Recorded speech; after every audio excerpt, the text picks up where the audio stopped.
अध्यात्म ज्योतिष के तमाम दर्शकों का आज के कार्यक्रम में बहुत बहुत स्वागत, अभिनंदन। आप सबको राधे राधे। देवभूमि ऋषिकेश उत्तराखंड से आप सबका बहुत बहुत स्वागत करता हूं, अभिनंदन करता हूं। आज के इस विशेष कार्यक्रम में हम लोग गृह प्रवेश की बात कर रहे हैं और उसमें भी 2024 के जो अंतिम निकलते हुए पड़ाव हैं, इनमें अक्टूबर, नवंबर और दिसंबर के महीने में गृह प्रवेश के लिए शुभ मुहूर्त की स्थिति किस प्रकार से रहेगी।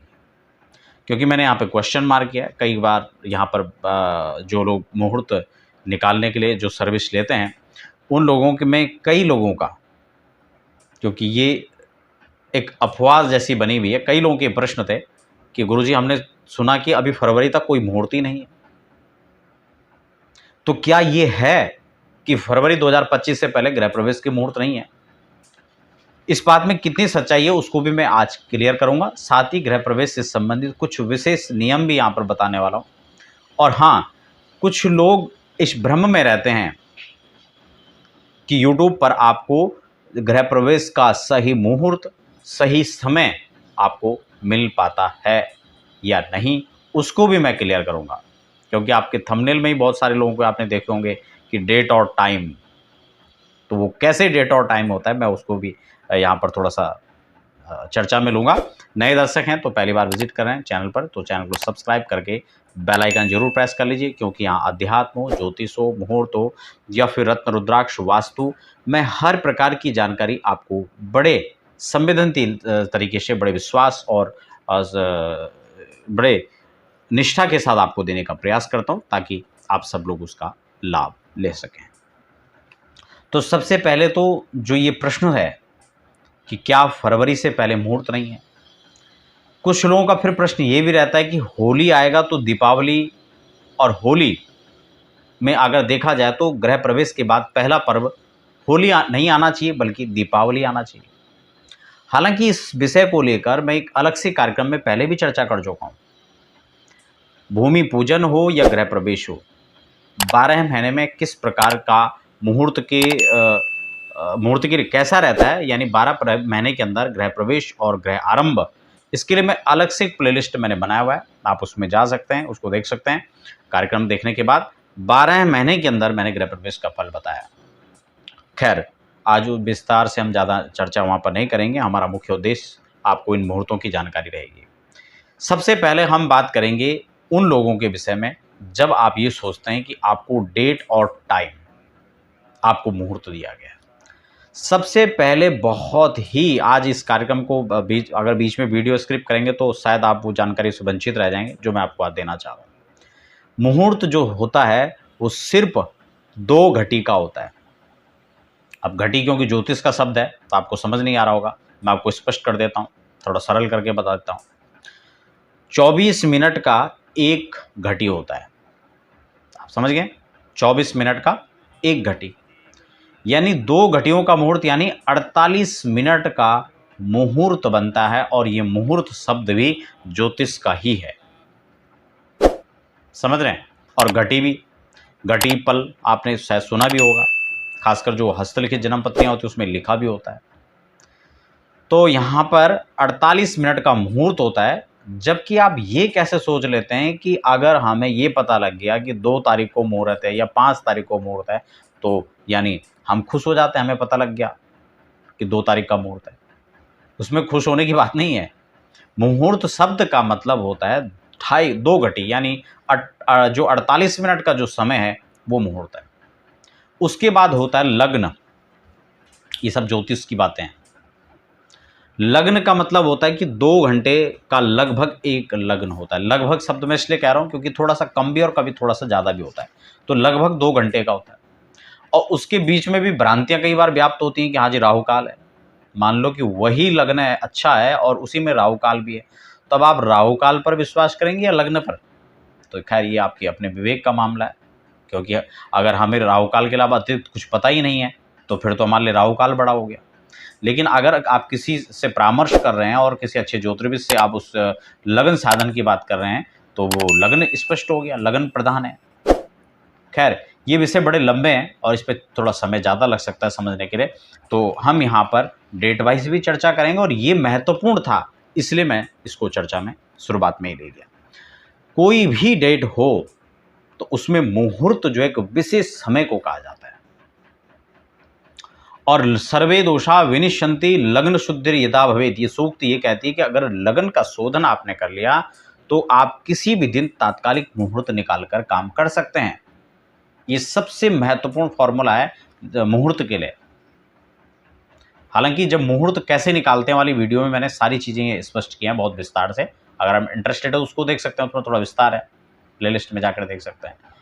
लेकिन आपको सिर्फ अपना गृह प्रवेश का मुहूर्त निकालना और गृह प्रवेश करना, तो ये आप संक्षिप्त में जानकारी समझ सकते हैं। उसके बाद बात आती है कि आपकी राशि के अनुसार वह मुहूर्त सही है भी या नहीं। मान लो मुहूर्त तो अच्छा है, समझ रहे हैं, लेकिन आपके लिए अच्छा नहीं है, आपके राशि के लिए अच्छा नहीं है, आपके राशि के क्लाइमेट के लिए अच्छा नहीं है। उदाहरण के तौर पर आप इसको ऐसे भी समझ सकते हैं कि मसूरी आपको बहुत अच्छा लगा क्योंकि वहाँ पर घूमने फिरने की अच्छी जगह है, ठंड बहुत है वहाँ पर, अच्छा है, मौसम अनुकूल है। लेकिन ये किसके लिए अच्छा है? जिसके शरीर में उस ठंड को सहने की क्षमता है।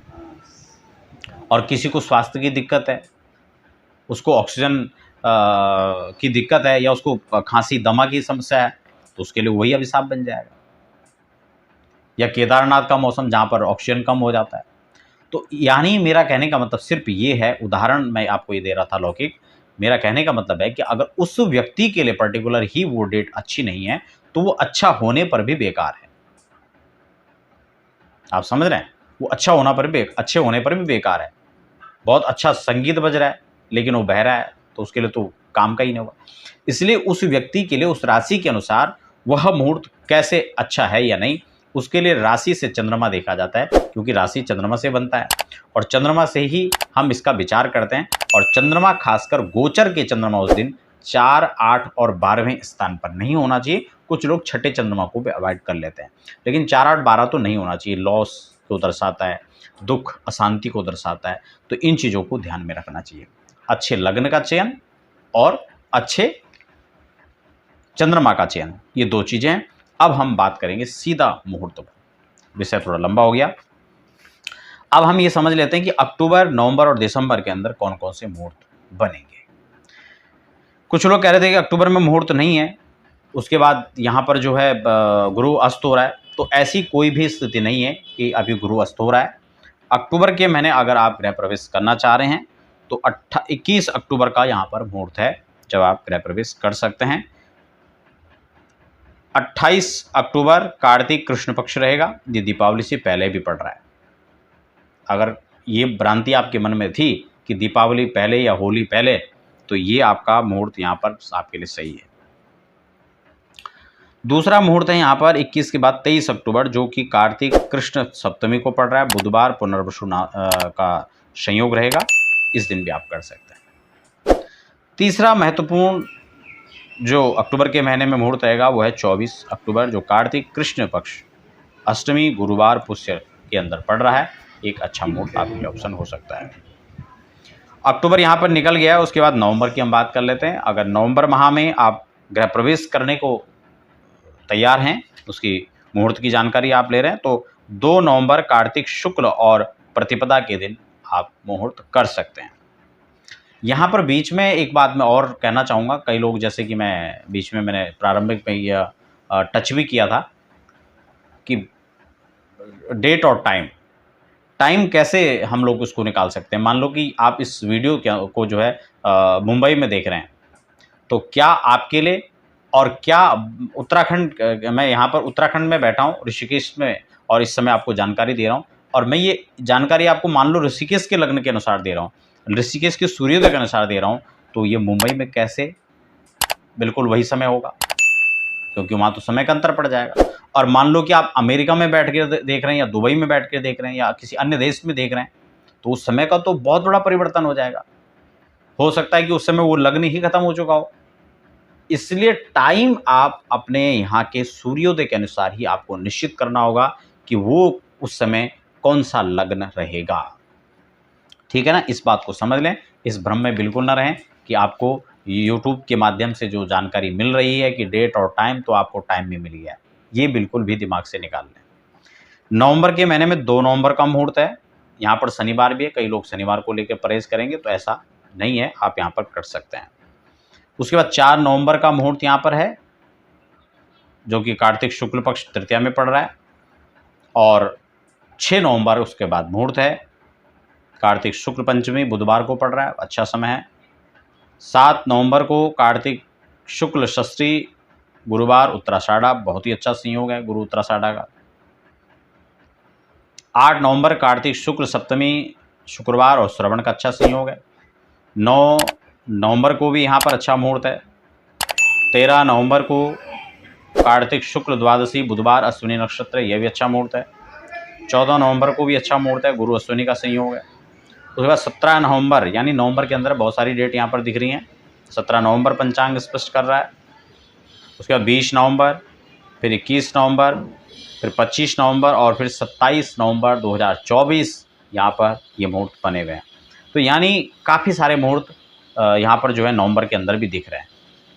अब बात आती है कि दिसंबर के महीने में क्या मुहूर्त है या नहीं है। तो दिसंबर में यहाँ पर खरमास प्रारंभ हो जाएगा, इसके बाद यहाँ पर कोई मुहूर्त दिया हुआ नहीं है पंचांग के अंदर। और दिसंबर में खरमास रहता है, जो कि लगभग 14 जनवरी तक चला जाता है, 14-15 तक। तो आप संक्रांति बाद, मकर संक्रांति होने के बाद, क्योंकि चैत्र में गृह प्रवेश नहीं होता है, चाहे वो नवरात्रि हो या शिवरात्रि हो, ठीक है। तो इस बात को आपको ध्यान में रखना है। और खासकर रिक्ता तिथियों में गृह प्रवेश वर्जित होता है, इसलिए उसको भी नहीं करना चाहिए। अब हम बात कर लेते हैं गृह प्रवेश के सामान्य और कुछ विशेष नियमों की। देखिए, गृह प्रवेश के लिए तो जब भी आप गृह प्रवेश करें, नया घर हो या पुराना घर हो, आपने रिनोवेट किया है या तोड़कर बनाया है, तो नए घर में आप जब गृह प्रवेश करें तो वास्तु शांति पूजन अवश्य करना चाहिए। साथ ही साथ वास्तु शांति पूजन के अतिरिक्त आपको एक बात का भी ध्यान रखना है कि वास्तु शांति से पहले आप वहाँ पर जब जाते हैं तो किसी भी प्रकार का पुराना सामान आपको पहले घर में शिफ्ट नहीं करना चाहिए। नए फर्नीचर है, कोई नया सामान है तो उसको आप वहाँ शिफ्ट कर सकते हैं, लेकिन नए घर में आप किसी भी अपने पुराने सामान, टूटे सामान, रद्दी सामान सब ले जाकर आपने वहाँ जमा कर दिया, तो ऐसा नहीं करना चाहिए। आप नए घर में सकारात्मक ऊर्जा से पहले नकारात्मक ऊर्जा को आप वहाँ पर शिफ्ट कर रहे हैं, इसलिए ऐसा बिल्कुल भी ना करें।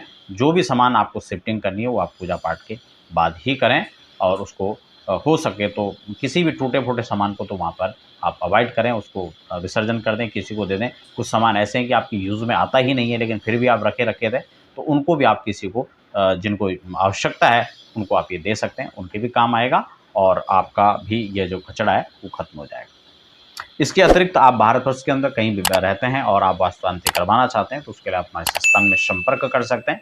हमारी जो टीम है वो पूरी वैदिक विधि के साथ आपका ये कार्यक्रम संपन्न करवाते हैं। तो फिलहाल बने रहें और हमें इजाज़त दीजिए। राधे राधे।